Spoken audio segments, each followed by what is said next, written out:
Good morning. Oh, wait. Good morning.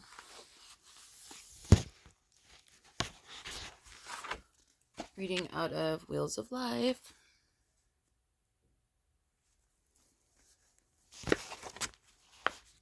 How the chakras work. Now that we have examined the history of the chakra system, let's take a deeper look at the chakras themselves and examine how they may work with powerful influences on the mind and body. As mentioned before, the word chakra is a Sanskrit word meaning wheel or disc and denotes a point of intersection where mind and body meet. Chakras are also called lotuses, symbolizing the unfolding of flower petals, which metaphorically describes the opening of a chakra. The beautiful lotus flowers are sacred in India, growing from mud. They symbolize a path of development from a primitive being to a fully blossoming consciousness, mirroring the base chakra rooted in earth, which evolves into the thousand-petaled lotus. At the crown of the head, like lotuses, chakras have petals, which vary in number from chakra to chakra. Beginning at the bottom with the first chakra, the petal number 4, 6, 10, 12, 16, 2, and 1,000 petals. Like flowers, chakras can be opened or closed, dying or budding, depending on the state of consciousness within. The chakras are a gateway between various dimensions.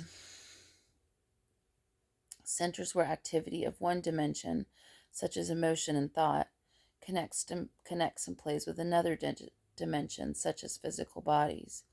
This interaction, in turn, plays on our interactions with others and thus influences another dimension, our activities in the outside world.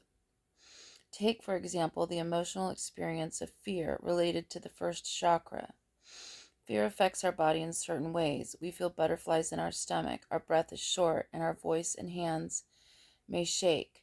These physical characteristics betray our lack of confidence in dealing with the world and may lead others to treat us in a negative way, perpetuating our fear. This fear may have its roots in an unresolved childhood experience, yet rules over our behavior. To work with the chakras is to heal ourselves of old constricting patterns lodged in the body or the mind or habitual behavior.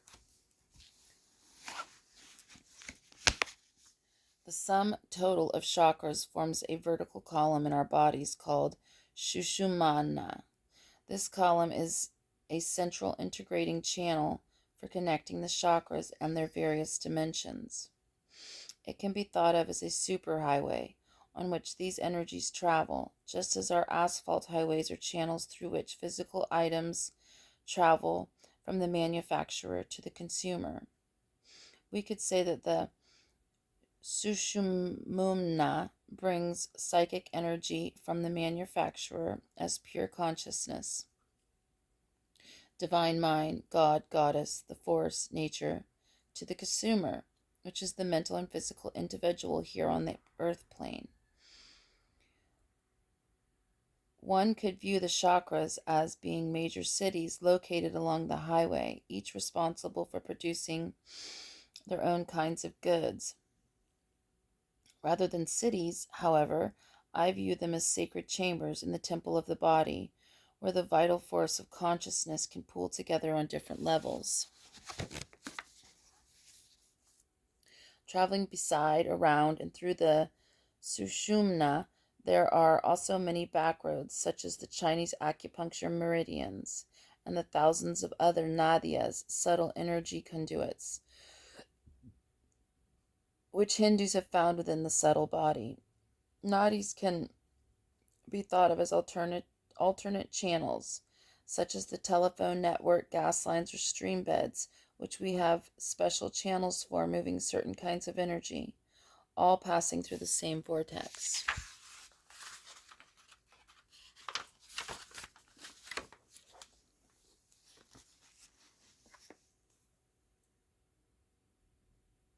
So this is a picture of the chakras.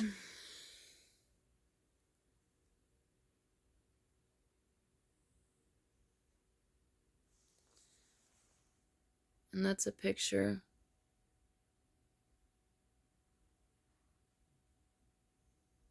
of the Sushumna, Ida, and Pingala.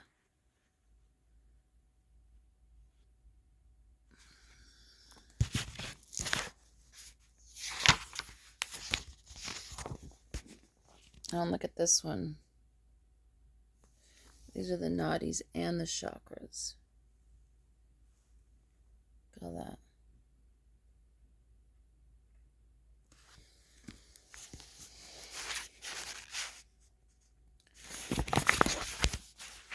If you would like to experience what a chakra feels like, the following is a simple exercise for opening the hand chakras and experiencing their energy. Okay, so we're going to do that right now.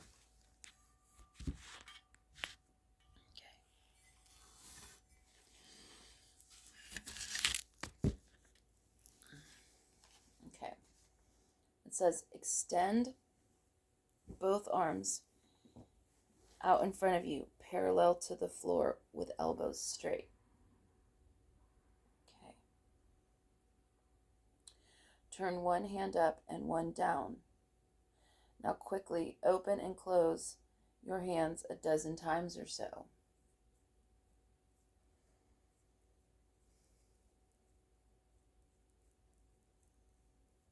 Reverse your palms and repeat. This opens the hand chakras. To feel their energy, open your hands and slowly bring your palms together, about 2 feet apart. Ooh. When your hands are about 4 inches apart, you should be able to feel a subtle ball of energy. Yep, like a magnetic field floating between your palms. If you tune in closely, you may even be able to feel it spinning. Ooh.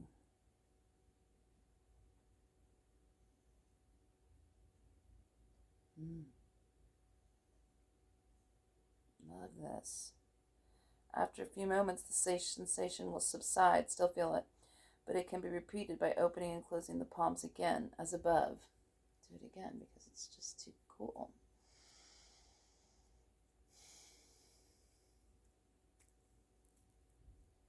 So crazy.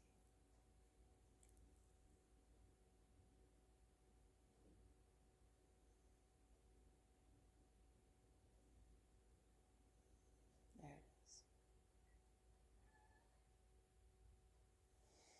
Pretty neat.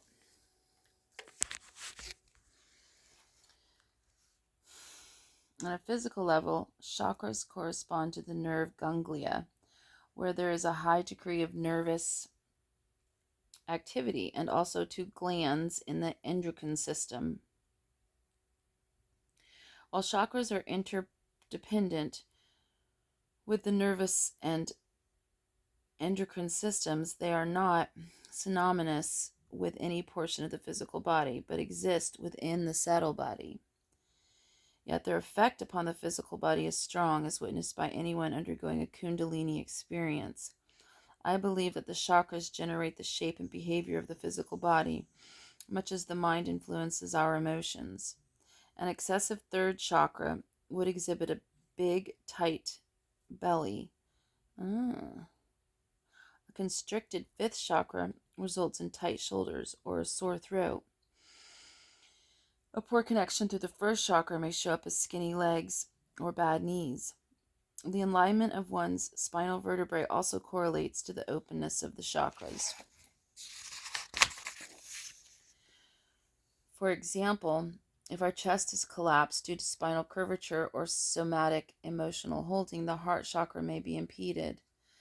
The shape of our physical body may be determined by our development from former lives to be picked up and continued again in this life. In metaphysical terminology, a chakra is a vortex. Chakras spin in a wheel-like manner, attracting or repelling activity on their particular plane by patterns analogous to a whirlpool. Anything the chakra encounters on its particular vibrational level gets drawn into the chakra, processed, and passed out again. Instead of fluid, Chakras are made of symbolic patterns of our own mental and physical programming. This programming governs the way we behave, like programming in a computer. It channels the way energy flows through the system and gives us different kinds of information. Each chakra, which literally means disc, can be thought of as programming on a floppy disk that runs certain elements of our lives. From our survival programs to our sexual programs to the way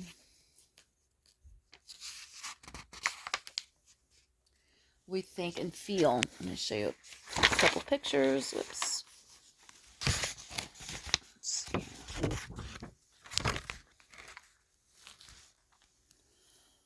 That is a picture of the different chakras and what they affect. So the chakra 6 affects the pineal gland.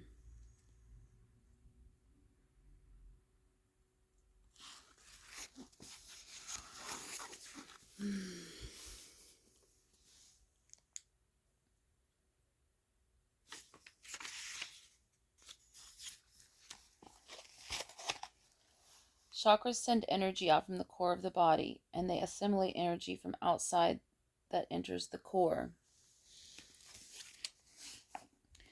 In this way, I'm having a hard time holding this book still. In this way, once again, I define a chakra as an organizational center for the reception, assimilation, and transmission of life energy. What we generate determines much of what we receive, and in this way, it behooves us to work on our chakras and clean up outdated, dysfunctional, or negative programming that may be getting in our way.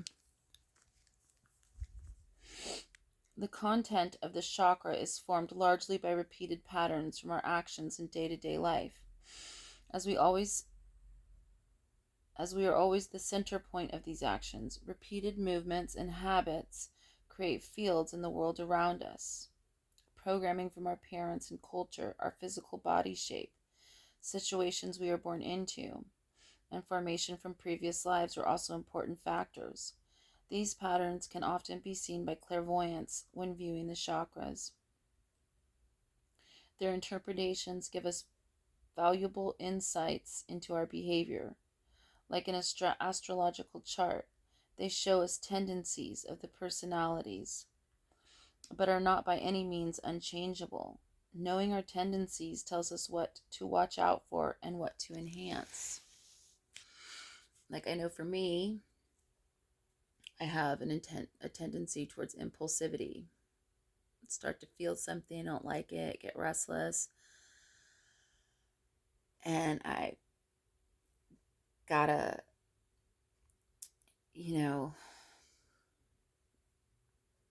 I just feel like this restless energy that sometimes is unbearable at times. I haven't yet quite pinpointed what it's about. I think it's probably rooted in abandonment issues and survival. Like I've always had to survive, even as a child. So, working on it though. Trust issues, major trust issues.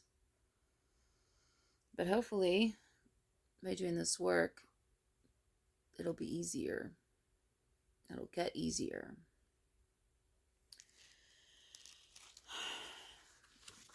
I know as I'm reading this, I'm missing Bodhi immensely because him and I would work on these things together. I feel like I lost out when he was killed. I mean, I did lose out when he was killed. He lost out too. Okay. So anyway, let's continue. The content of the chakras is formed largely by repeated patterns from our actions and day-to-day life. So I read that. Let's see.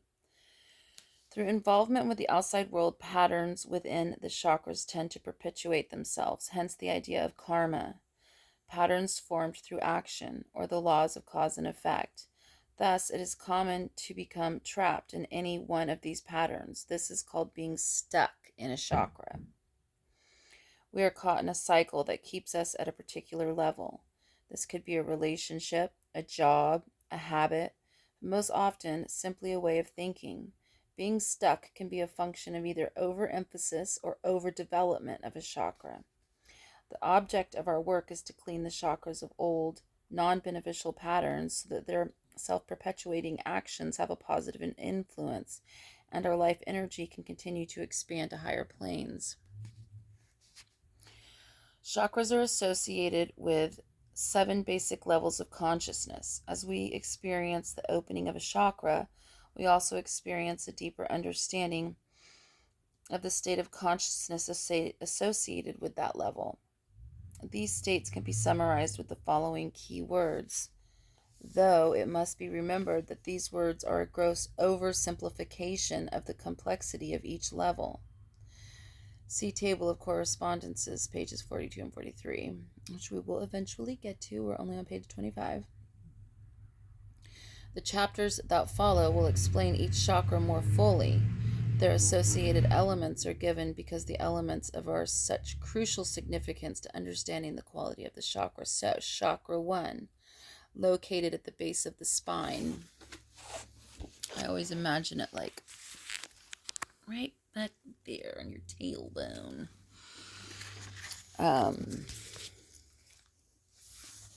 Is associated with survival. Its element is earth. Chakra 2, located at the lower abdomen, is associated with emotions and sexuality. Right down here. Ooh. Which is, the element is water. Chakra 3, located at the solar plexus, is associated with personal power, will, and self-esteem. The element is fire. So yeah, I know that for me, my solar plexus, I feel like has always been blocked because I give my power away to people. It's one of my bad habits. Working on that.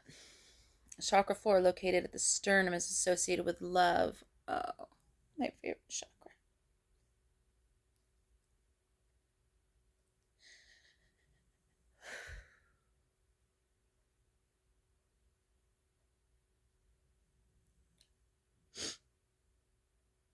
Its element is air.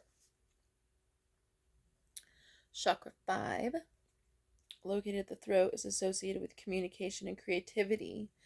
Its element is sound. Chakra 6, located at the center of the forehead, another one of my favorites, is associated with clairvoyance, intuition, and imagination. Its element is light. Right there. Chakra 7, located at the top of the head, is associated with knowledge, understanding, and transcendent consciousness. Its element is thought. Chakras can be open or closed, excessive or deficient, or any of the various stages in between. These states may be basic aspects of someone's personality throughout most of their life, or something that changes from moment to moment in response to a situation. An ailing chakra may be unable to change its state easily, being stuck in either an open or closed state. The chakra then needs healing by uncovering and removing whatever is blocking it. If a chakra is blocked in a closed state, then it is unable to generate or receive energy on that particular plane, such as love energy or communication. If a chakra is blocked, I'm going to read that part again. The chakra then needs, I want to read this whole thing again. Chakras can be open or closed, excessive or deficient, or any of the various stages in between. These states may be basic aspects of someone's personality throughout most of their life, or something that changes from moment to moment in response to a situation. An ailing chakra may be unable to change its state easily, being stuck in either an open or closed state. The chakra then needs healing by uncovering and removing whatever is blocking it. If a chakra is blocked in a closed state, then it is unable to generate or receive energy on that particular plane. If a chakra is blocked in a closed state, then it is unable to generate or receive energy on that particular plane, such as love, energy, or communication. If a chakra is blocked in an open or excessive state, that means it tends to channel all energies through that particular plane, such as using all situations to further one's power or meet sexual needs. When other forms of behavior might be more appropriate. A closed chakra is a chronic avoidance of certain energies, while an excessively open chakra is a chronic fixation. The quality and quantity of energy that one encounters on a particular plane has to do with how open or closed their respective chakras is, or how able they are to control this opening and closing at appropriate times. This governs the amount of activity and complexity we can effectively handle at any given level. For example, someone with a tightly closed third chakra, personal power, that's your solar plexus, would be terrified of confrontation, while another who is more open may thrive on it. Interesting. Someone with an open second chakra, sexuality, may juggle many sexual partners, while someone who is closed may avoid even feeling sexual. Someone whose throat chakra is excessive may talk too much and not really listen, while another may be scarcely able to get their words out. There are specific exercises that are designed to facilitate the opening, discharging, or strengthening of each center, but one must first be able to understand the system as a whole. Once the system is understood, individual levels can be approached in various ways. One can focus attention on the area of the body, taking careful note of how it feels and behaves. Understand the philosophical working of the chakra and apply it. Examine the interactions in one's day-to-day life, that level corresponding to the chakra. In this work, any of the correlations to the particular level can be used to access the chakra and change the energy within. For example, you can understand what condition your second chakra, sexuality, is by first tuning into that area of the body, abdomen, genitals. Alive, painful, tense, relaxed. Mine's pretty messed up currently. I haven't had sex for like 3 years. Almost. The physical state gives us many clues about the internal processes, and I'm a very sexual person. But it has caused problems in my life as well. The next step is to examine the meaning and function of the particular chakra. What meaning do you ascribe to emotions and sexuality? What values do they hold for you? What kind of programming did you receive about those issues? Then you might examine the quality and quantity of emotional and sexual interaction in your life. Is it what you want it to be? Is it balanced between give and take? Is it an effortless flow of energy or a subject of fear and anxiety? You can then work on improving the health of the second chakra by doing any of the following. Doing physical exercises that pertain to relaxing, opening, or stimulating the sacral area of the body. Working with its associated images, colors, sounds, deities, or elements, such as its constant movement and flow of water, or its cleansing properties by drinking lots of water, visiting a river, going swimming, all as a means to connect with its associated water element. Working through your feelings and values about sexuality and emotions, and bringing those new insights into your behavior with others.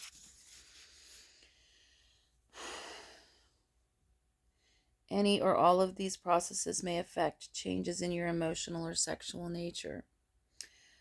The body and mind are inseparably interrelatable. Each governs and affects the other, and each is accessible through the other. The 7 major chakras are also inseparably interrelated. A block in the functioning of one chakra may affect the activity of the one above or below it. For example, you may have trouble with your personal power, your 3rd chakra, because of a block in communication, 5th chakra, or vice versa. Or perhaps the real problem may lie in your heart, your fourth chakra, and it only manifests in these other areas because it is so buried so deeply. In examining the theoretical system as a whole, which will henceforth be capitalized, and applying it to your personal chakra system, lowercase, as it allows uniquely within you, you learn to sort out these subtleties and patterns and make self-improvements according to your goals. This process will be explained in greater detail as we explore each chakra in depth. Chakras exist in many dimensions simultaneously and thus provide points of entry into those dimensions.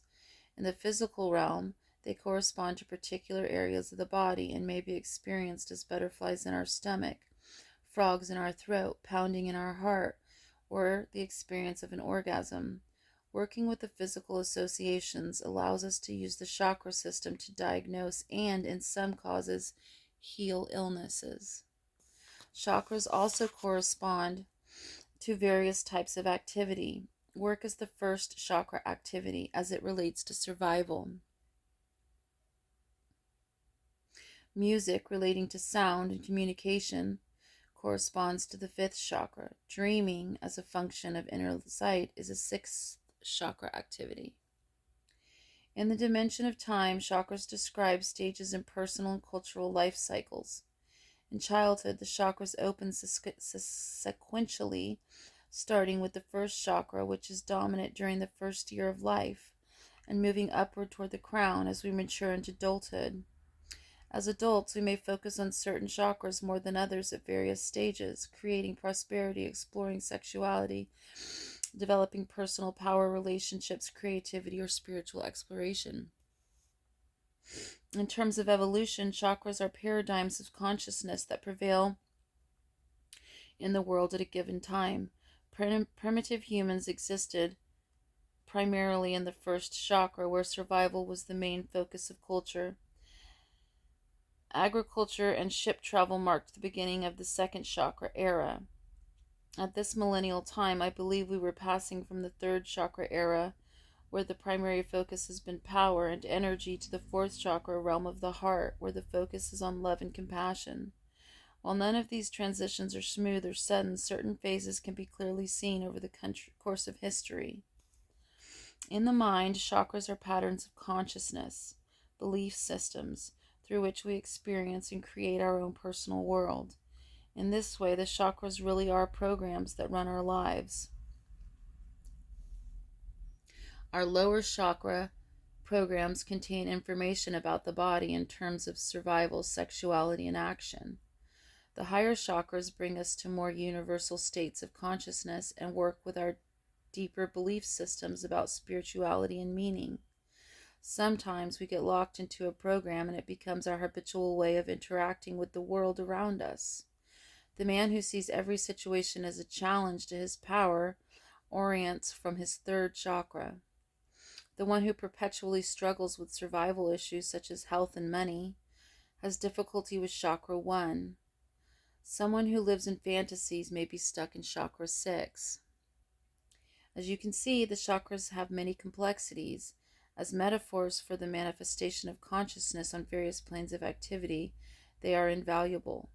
Yet as a complete system, they offer even more understanding to the energetic dynamics of a human being. So we're going to quit there, but the next chapter is Shiva and Shakti, which I can't wait to read that one. But I'll just give a little teaser. Shiva and Shakti, there is no power holder without power, no power without power holder. The power holder is Shiva. Power is Shakti, the great mother of the universe. There is no Shiva without Shakti or Shakti without Shiva.